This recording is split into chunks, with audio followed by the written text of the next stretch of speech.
has it that you are thinking about putting in a swimming pool and are searching for a reliable contractor? Let me warn you, this is not a journey to be taken lightly. There are many cunning, dishonest, and smooth-talking pool contractors out there who will try to lure you into their nets with talk of low prices and high quality, only to take your money and disappear into the night like a ghost, never to be seen again. If you are wise, you will watch this video and learn from Mike Logan what to look for when building your pool. You have been warned.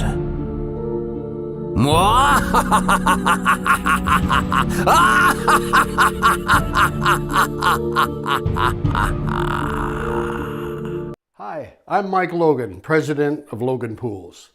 You know, I've been designing and building custom swimming pools for over 40 years now. And I've made this short video for people who are considering investing in a swimming pool. You see, I have found there's a misconception among most pool buyers that they are assuming that all contractors build pretty much to the same level of quality when they're building their pools.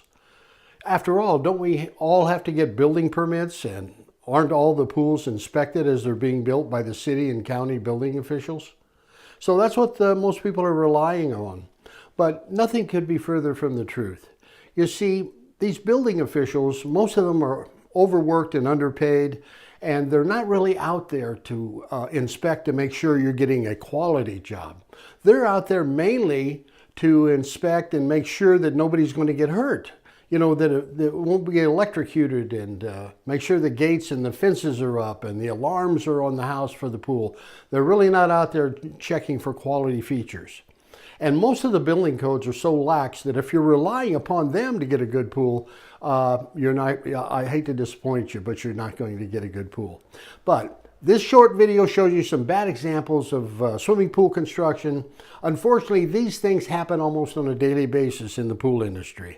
And I call this collection my horror file of bad swimming pool construction. So I hope it's informative to you and opens your eyes to some of the bad things that pool contractors are doing every day and getting away with it with the building department. So anyway, I hope you enjoyed this short video of my horror file.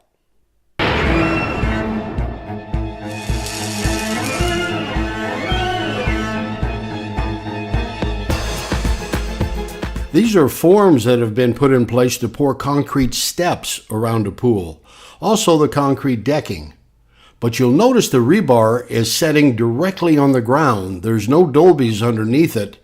And if you pour the concrete now, all the steel reinforcement will be at the bottom of the concrete. We want it right at the middle of the concrete. Now here's a case that's even worse than having concrete with rebar that hasn't been placed in the right position. This is a case of no rebar whatsoever. They're pouring the concrete for the decking around the pool directly on the dirt. Believe it or not, there is no code requirement that says we have to put rebar or wire mesh into the concrete. Totally ridiculous, but some pool builders are actually doing this. Here's a swimming pool that has been excavated and plumbing has been installed and steel's been installed. But you'll notice that the pipes in the floor, the horizontal pipes, are above the dirt. And so when they gunite the pool, those pipes are going to be actually in the floor of the pool. Terrible way to build a pool. You want those pipes in a trench below grade with dirt on top of them to protect them. And so when the pool is gunnited, those pipes will be out of the pool structure. This sets up a situation where the structure of the pool could crack and also the pipes could break. In this image here, the applicator is gunniting the pool, but take a close look at the floor of the pool underneath the steel. What you're seeing there in that gray area, that's actually water. There's water in the floor of the pool as he's gunniting. Now he's shooting gunite, which is cement and sand blown in under pressure, and there's a special admixture of water that's specifically designed for that mix. Well, when you're gunniting on top of freestanding water, you're changing the ratio of cement to water, and it makes it much weaker. That floor is going to be incredibly weak on PSI because he's shooting on top of water. That water should have been pumped out of there prior to him gunniting the pool. So again, this is a really bad construction practice that leads to cracked pools. Here's a shot of a pool being gunnited improperly. You'll notice the area underneath the rebar there, it looks like it's a lot of sand that he's shooting on top of, and that's because that is sand. That's what we call rebound. Gunite is a combination of cement and sand blown in under pressure, but there's a certain amount of the material that bounces off the walls as you're shooting it, and it's typically sand. But you want to remove the sand from the layers that you're gunniting because the gunite will not bond together. That sand that's there that he's gunniting on top of actually is a bond breaker, and it could lead to separation between the two layers of gunite down the road.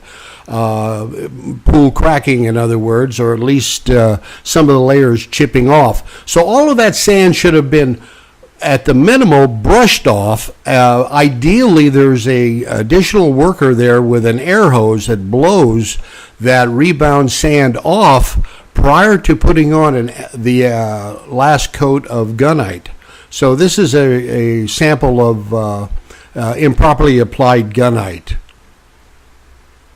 Here's an example of an improperly plumbed and equipped spa. You know, when you're in a spa, you want to have a lot of jet action on your back. You want to feel that massage effect of the warm, bubbling water. Well, look at this spa here. The jet action doesn't even get over the edge of the seat of the spa. So those jets are extremely weak. It was just poorly plumbed and poor designed spa.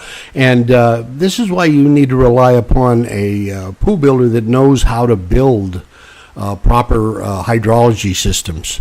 I'm sure that people with this spa were very disappointed with the lack of velocity coming out of the spa here. So again, this is just an example of a very poorly planned and built spa.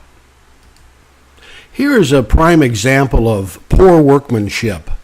You'll see the sloppy grout lines here, and the mortar joints are so uneven on this looks like travertine. You know, when you're analyzing a bid from a pool builder and you're looking at a piece of paper on the diagram, it doesn't really reflect the ability of that pool builder or the subcontractors that he hires. You're relying on his integrity to hire somebody that's going to do a good job. Well, if you'll notice on this particular image here, this photo, this is just horrible craftsmanship, sloppiness, and I would never accept this. But there are many pool builders out there that hire lower price subcontractors that aren't that good at what they do, and that's why they're cheaper. And so you've got to be really careful on the bids that you get, especially the bids that are the low bidder. Usually the low bidder is a result of poor craftsmanship, and this is a prime example of that. It's the old adage, you get what you pay for. I hope you enjoyed this short video, and if you would like to get some information on how to put in the perfect swimming pool, I recommend you go to my website, loganpools.com. Opt in with your email information and you'll have immediate access to my 28-page color brochure giving you the 10 tips on getting the perfect pool. And of course, you could always pick up the phone, give me a call. I would love to talk to you about your own personal pool project.